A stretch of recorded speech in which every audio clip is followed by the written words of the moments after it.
मंगरुळपीर तालुक्यातील ग्राम तराळा येथे अंगणवाडीमध्ये बालकांना अत्यंत निकृष्ट दर्जाचा पोषण आहार दिला जात असल्याची बाब उघडकीस आली आहे। तराळा गावकऱ्यांनी ही बाब उघडकीस आणली असून पोषण आहार पुरविणाऱ्या कंत्राटदाराकडून निष्पाप बालकांच्या आरोग्याशी खेळल्या जात असल्याने हा प्रकार तातडीने रोखण्यात यावा व संबंधित कंत्राटदारावर कार्यवाही करण्यात यावी, अन्यथा तीव्र आंदोलन छेडण्याचा इशारा ग्रामस्थांकडून देण्यात येत आहे। लिहून देणार अंगणवाडी ठेकेदार तराळा महादेव बारकुजी भगत। मी अंगणवाडीचा पोषण आहार निकृष्ट दर्जाचा होता तो तराळा येथील गावकरी यांनी अंगणवाडीत येऊन पोषण आहाराची तपासणी केली। तो माल निकृष्ट दर्जाचा आढळून आला आहे। या पोषण आहारामुळे अंगणवाडी तराळा येथील विद्यार्थी यांची तब्येत बिघडली आहे। याला जबाबदार मी राहील, कारण मी या पोषण आहाराला जबाबदार राहतो। जर काही विद्यार्थ्यांची जीवितहानी झाली तर त्याला जबाबदार राहील। आज दिनांक 3 तारखेपासून मी स्वतः पोषण आहार पुरवित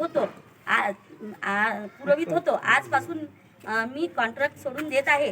3 तारखेपर्यंत विद्यार्थ्यांची पूर्णपणे जबाबदारी मी घेईल असे मी लिहून देत आहे।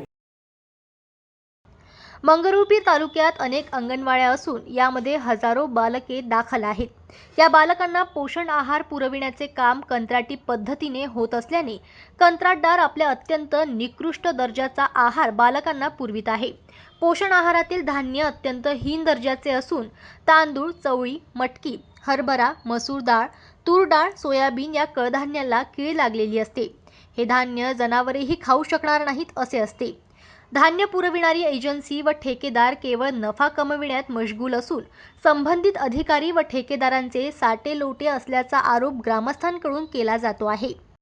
फक्त याच्यापैकी ते म्हणतात आमचे 10-11 महिने झाले बिल आले नाही, आम्हाला परवडत नाही, तर आम्ही याचा आहार दिला। आम्ही त्यांना लेखी दिलेला आहे। त्यांच्या घरी पत्रकही दिलं, त्यांनी लेखी दिलं। लेखी देऊन आम्ही 2-4 वेळा झाला त्यांनी लेखी देऊन की बा आम्हाला हा असा 2 वेळचा आहार द्या, पण तो एक वेळ म्हणजे एकच वेळचा देतात। तर सोमवारी जनावसळ आणि गोड दलिया याच्याऐवजी ते फक्त म्हणजे गोड दलिया देतात सोमवारी। मंगळवारी पौष्टिक हलवा आणि वरण भात त्याच्याऐवजी फक्त वरण भात देतात।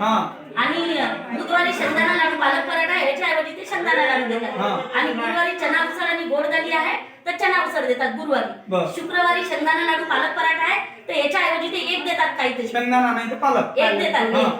आणि शनिवारी परत ते वरण भात किंवा मग एखाद्या दिवशी शिरा, म्हणजे गोड पौष्टिक हलवा म्हणजे शिरा गोड दलिया असं। ते पालक पराठा तर कधीच नाही आम्ही पाहिलाही नाही अजून तुम्हाला। या 6 महिन्यात त्यांनी केला। मग या 6 महिन्यात त्यांनी पालक पराठा दिला तर त्याच्यात चना हे शेंगदाणा लाडू। ठेकेदार मंडळी निष्पाप कोवळ्या मुलांच्या जीवाशी एक प्रकारे खेळत असून त्यांना बालकांच्या आरोग्याशी काहीच देणे घेणे नसल्याने कुपोषण कमी होण्याच्या उद्देशाने सुरू करण्यात आलेला उपोषण आहार बालकांच्या जीवावर उठला आहे। विकास औद्योगिक संस्था यांच्याकडून सदरचा पोषण आहार पुरविण्यात आला होता।